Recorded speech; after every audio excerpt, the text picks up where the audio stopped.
Good morning. Whenever you happen to see this video, I'm going to check to see if it is recording because, um, let's see. Hello, hello. Hello. Let's see. I am recording, I think. It's June. Oh, I can't hear myself.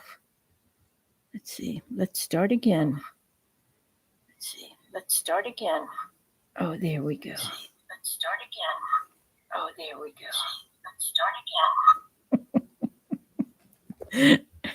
Oh, the echoes of life. Forgiveness.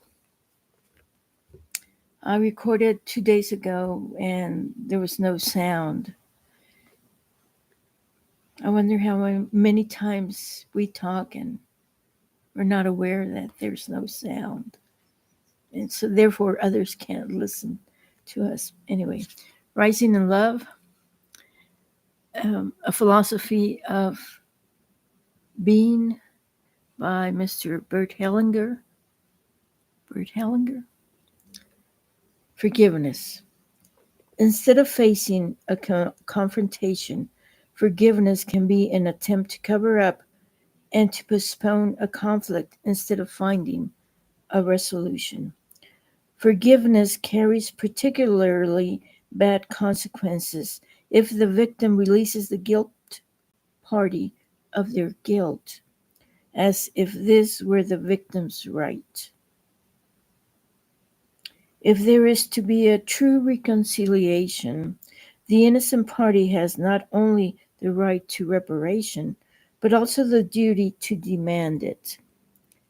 Seen from the other side, the guilty party not only has an obligation to bear the consequences of the act, but also the right to it.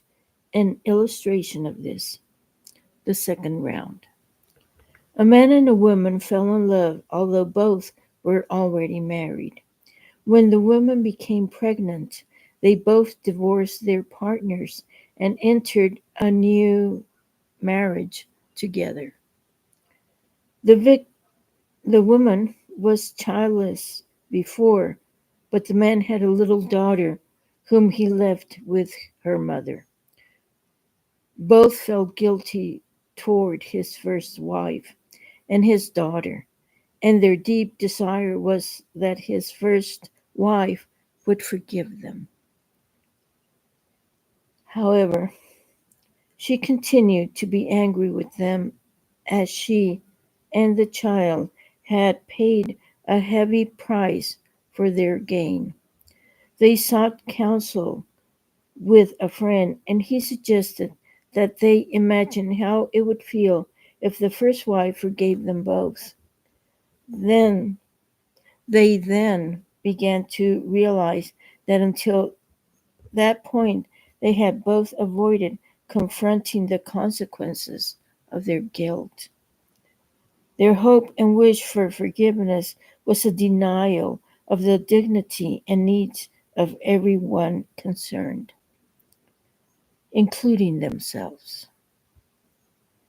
They acknowledged that their new happiness was based on the unhappiness of the first wife and child, and they decided to fulfill any appropriate demands she might make. However, they also stayed together. Reconciliation. There is also a forgiveness that is positive. It preserves the dignity of the guilty person and also of the victim. This kind of forgiveness requires that the injured party does not make inappropriate demands and that she accepts the reasonable compensation. No reconciliation is possible without such forgiveness. An example follows. I'll read that short paragraph again. There is also a forgiveness that is positive. It preserves the dignity of the guilty person and also of the victim. This kind of forgiveness requires that the injured party does not make inappropriate demands and that she accepts a reasonable compensation. No reconciliation is possible without such forgiveness. An example follows: the aha experience. A woman left and divorced her husband for another man. After many years, she realized how much she still loved her ex husband and asked him if she could become his wife again. He didn't want to commit himself, but they nevertheless agreed to consult a psychotherapist. The therapist asked the man at the beginning of the session what he wanted from it. He replied, "I only want to have an aha experience." The therapist told him that this would be difficult, but that he would try. Then he asked the woman what she felt she should offer to the man so that he might accept her again as his wife. Because she imagined this would be easily accomplished, her answer was non-committal. Committal, yes. No wonder the man was not impressed. The therapist showed her that first and foremost, she had to acknowledge how much she had hurt her husband, and that he needed to see her desire to make up for the hurt she had caused him.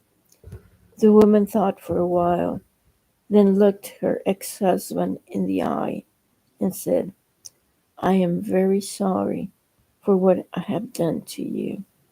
I beg you to let me be your wife again. I will love you and look after you, and assure you that in the future you can trust me and rely on me." Still, the man did not budge. The therapist looked at him and said, "What your wife has done to you must have been very painful, and clearly you do not wish to experience this a second time." The man suddenly had tears in his eyes, and the therapist continued, "A person who suffers at the hands of another feels superior to the guilty one. He is therefore entitled to reject the other, as if he did not need the other. Against such innocence, the guilty person has no redress." The man smiled. He knew he had been found out. Then he turned to his wife and looked at her lovingly. "The therapist with you, and I don't want to know how you are doing."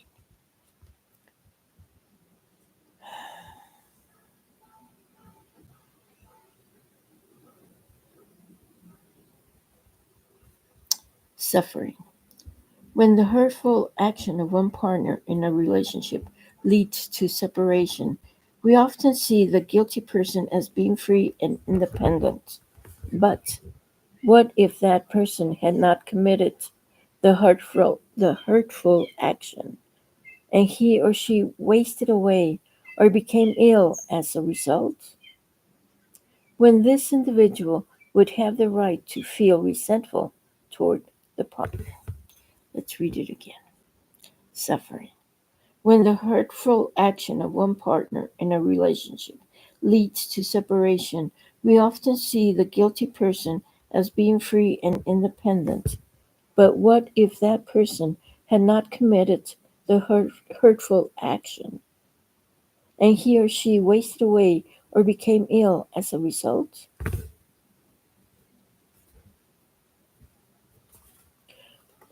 Then this individual would have the right to feel resentful toward the partner. Often the guilty person seeks to pay for the separation by suffering greatly before the separation in an attempt to nullify the pain of the victim. Perhaps this person only desires to expand life beyond the boundaries of the present situation and suffers because this can only be achieved by hurting or harming the other. But a separation can offer a chance of a new beginning to the person who is hurt as well as to the person who has caused the hurt. Even the victim has new possibilities all of a sudden. However, if the victim remains in suffering and refuses to move on, then it is difficult for the offender to start a new life. Thus, both remain entangled despite their separation. But when the victim makes a new beginning, this is the gift of freedom and relief to the other. Of all the different kinds of forgiveness, this may be the most beautiful one, for it reconciles even where there is separation. However, when guilt and hurt have taken on fateful dimensions, reconciliation is only possible if there is no insistence on atonement. This is a humble way to forgive, to surrender to powerlessness. Both parties submit themselves to an unpredictable fate, and in so doing, the need for guilt and atonement ceases to exist. Thank you. I'm going to check if I'm doing it right before I go on. See you in the next video. Thank you very much.